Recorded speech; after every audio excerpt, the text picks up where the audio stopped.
تو جب ان کے چاہنے والوں کو پتہ چلا تو وہ تمام اسلحہ لے کے وہ حکومت پہ چڑھ دوڑے۔ تو ناظرین میں بتاتا چلوں سیم جو ہے سری لنکا والی صورتحال بن چکی ہے۔ عوام کہتے ہیں کہ ہم نے جو ہے جتنے بھی حکمران ہیں موجودہ ان کو کاٹ دینا ہے، ان کو مار دینا ہے، ختم کر دینا ہے، اور موجودہ حکمران جو بھی ہیں وہ چوہوں کی طرح بلوں میں اپنا سچ چھپاتے پھرتے ہیں، چوہوں کی طرح بلیں ڈھونڈتے پھرتے ہیں۔ اور کیونکہ عمران خان کی طرح سید مقتدی الصدر جو ہے ان کا بھی تقریباً یہی نعرہ تھا، وہ بھی تقریباً ریاست مدینہ کی بات کرتے تھے، وہ بھی اسلامی قوانین کی بات کرتے تھے، وہ بھی امریکہ کی غلامی نہیں چلے گی ایسی باتیں وہ بھی کرتے تھے۔ تو بڑے افسوس کے ساتھ کوئی بھی اسلامی ملک ہو، چاہے وہ پاکستان ہو یا عراق ہو، وہاں پہ یہ جو امریکہ کے ایجنٹ اور یہودی ایجنٹ جو ہیں وہ اس طرح کے لوگوں کو ٹکنے نہیں دیتے، کام کرنے نہیں دیتے، آگے نہیں آنے دیتے اور ان کے دشمن بن جاتے ہیں۔ تو اس واقعہ کے بعد اور کرفیو لگنے کے بعد جو ہے عراق کے تمام زمینی راستے جو ہیں وہ بند کر دیے گئے ہیں، تمام ایئرپورٹس جو ہیں ان پہ 90% فلائٹ جو ہے وہ بند کر دی گئی ہیں، کینسل کر دی گئی ہیں، اور جو ہے اسپتالوں میں ایمرجنسی نافذ کر دی گئی ہے، اور کسی بندے کو بھی سڑک پہ نکلنے کی یہاں پہ اجازت نہیں۔ بہت ہی زیادہ جو ہے حالات خراب ہو رہے ہیں۔ چند ہی دنوں میں یہ حالات جو ہے باقاعدہ امن امان کی طرف چل پڑیں گے، پہلے کی طرح جو ہے امن ہو جائے گا، حالات سب نارمل ہو جائیں گے۔ اگر 2-4 دن تک حالات ٹھیک نہیں ہوتے تو یہ توقع کی جاتی ہے کہ عراق کے اندر انٹرنیٹ کی جو سہولت ہے وہ مکمل طور پر بند کر دی جائے گی، کیونکہ 2019 میں جو ہے ایسے ہی حالات کچھ بنے تھے، تو اس وقت بھی 1 ہفتہ یا 10 دن کے لیے انٹرنیٹ سروس جو ہے مکمل بند کر دی گئی تھی مکمل عراق میں۔ تو یہاں پہ میں کہتا چلوں جن کے کوئی عزیز، کوئی رشتہ دار جو ہیں، کوئی چاہنے والے، کوئی بھائی جو ہیں،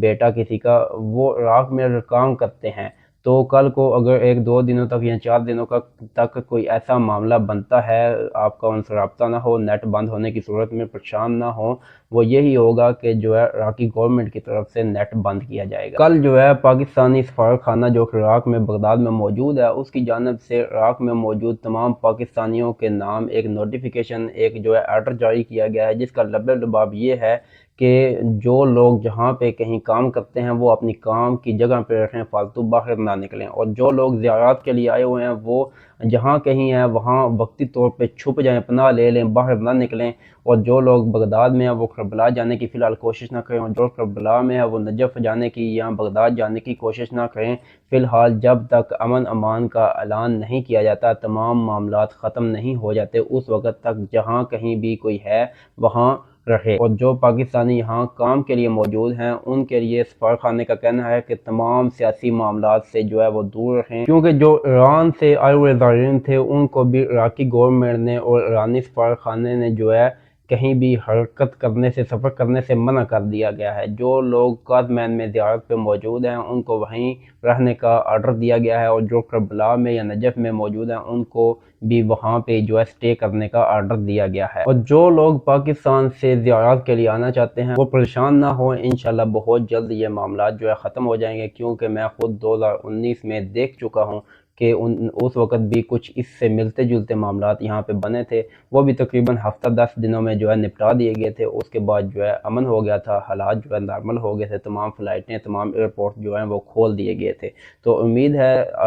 1-2 دن یا 4 دن، ہفتے کے اندر جو ہے یہ معاملات بہتر ہو جائیں گے اور تمام فلائٹیں وغیرہ جو ہے وہ کھول دی جائیں گی۔ تو آخر میں آپ سب سے میں یہی اپیل کروں گا کہ آپ سب لوگ دعا کیجئے کہ اس ملک میں مزید جو ہے خون خرابہ نہ ہو، کیونکہ اس ملک کی اگر تاریخ کو اٹھا کے دیکھا جائے تو یہاں پہلے ہی بہت زیادہ خون خرابہ ہو چکا ہے، بہت زیادہ خون بہہ چکا ہے۔ یہ ملک حال ہی میں جو ہے جنگ سے نکلا ہے، تو آپ سب دعا کریں کہ اس ملک میں جو ہے دوبارہ امن و امان قائم ہو جائے۔ تو امید کرتا ہوں یہ ویڈیو آپ کو بہت زیادہ اچھی لگی ہوگی، پسند آئی ہوگی، آپ کے کام کو آپ کو بہت زیادہ معلومات ملی ہوں گی۔ تو اگر ویڈیو آپ کو اچھی لگی ہے تو ویڈیو کو لائک کر دیں۔ تو ملتے ہیں کسی اور اچھی سی ویڈیو کے ساتھ، تب تک کے لیے اجازت دیجیے، اللہ حافظ۔